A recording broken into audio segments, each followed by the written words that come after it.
Hi everybody, it's Tom from Vehicle Visionary. I hope you're having a great day. Today we're at Land Rover of Shreveport, and this is the 2024 Land Rover Range Rover Velar. It is the dynamic SE trim level, and we're going to try to answer the question in today's video, is it better than ever?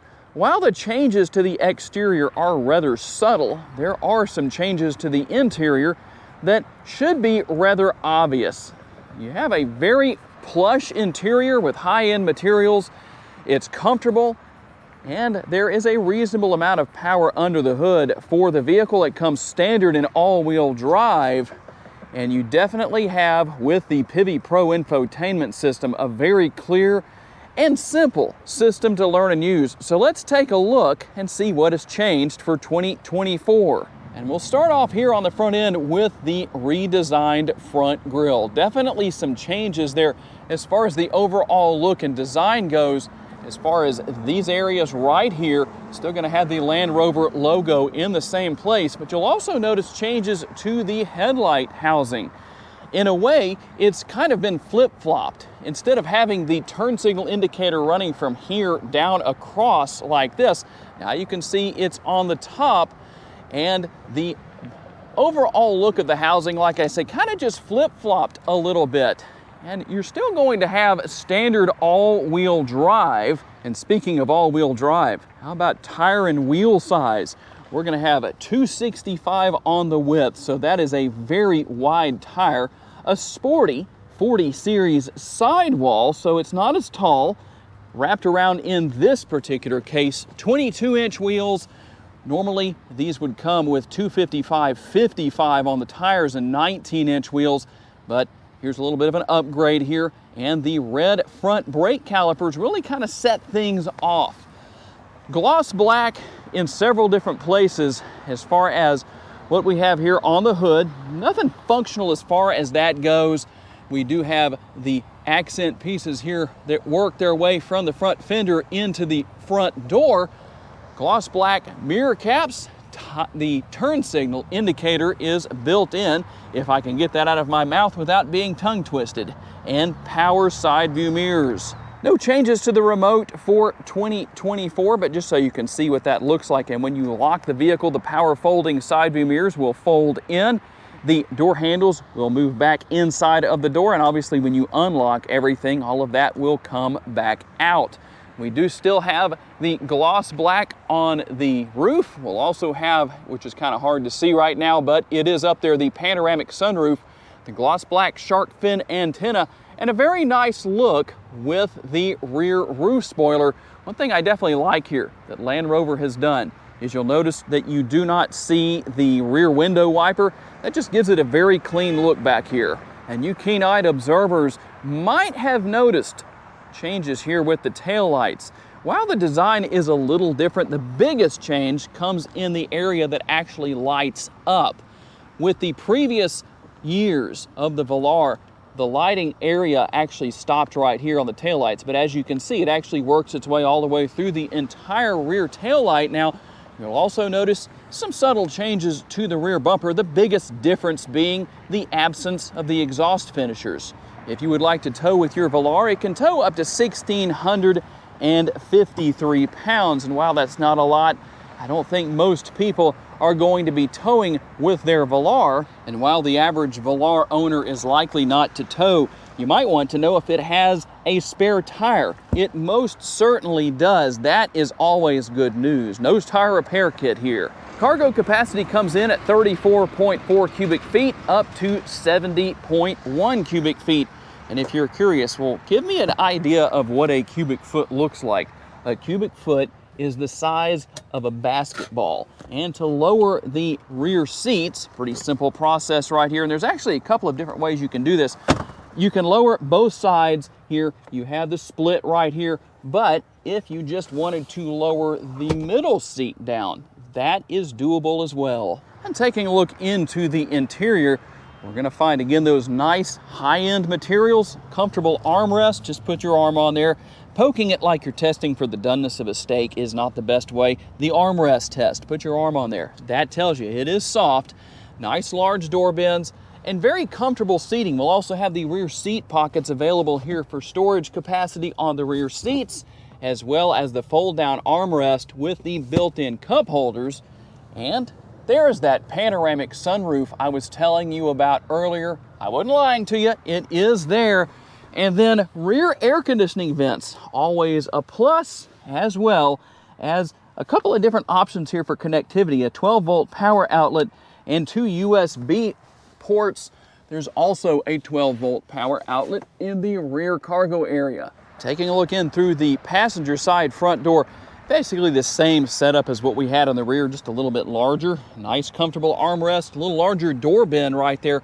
Power seats that are heated and ventilated in this case. I am very happy about that because, well, it's hot today. So ventilated seats are useful.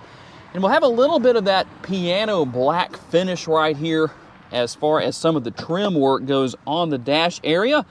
A nice large glove box right here. And here is another one of those big changes right here. Everything is cleaned up. Gone is the lower screen, so you don't have the dual screens anymore.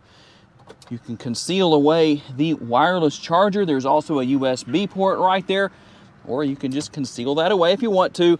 And the shifter. No changes where that is concerned, but I really like these shifters because they just fit so well and feel comfortable in your hand. That's always nice. The cup holders and the multitasking lid for the center console, or lids, because there's really two of them here. Why are they multitasking? Because they're also armrests. You can move those up like that, and all I'm doing is pulling on the release right there and just sliding them back and forth.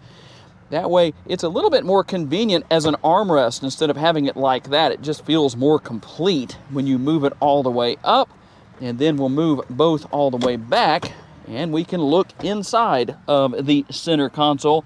More USB connectivity and quite a bit of space within.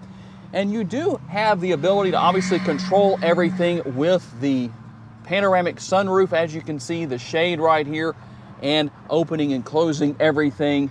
As you can see, it is not one solid piece of glass. You actually can open this front portion.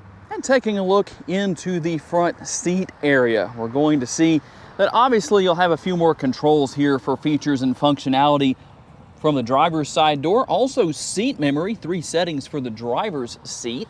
We do have a tilt and telescopically adjustable steering wheel, and there are some more changes that will greet us here in the interior. Let me move the steering wheel around a little bit here.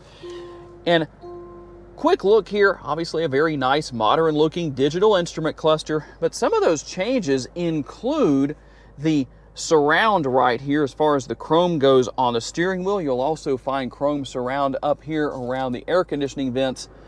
And the biggest change of all is going to be the 11.1 inch touchscreen. It still has the Pivi Pro infotainment system, which I really like because I think it's the simplest to use of any Land Rover that has ever been around. The previous generation wasn't horrible, but I think this is a big difference.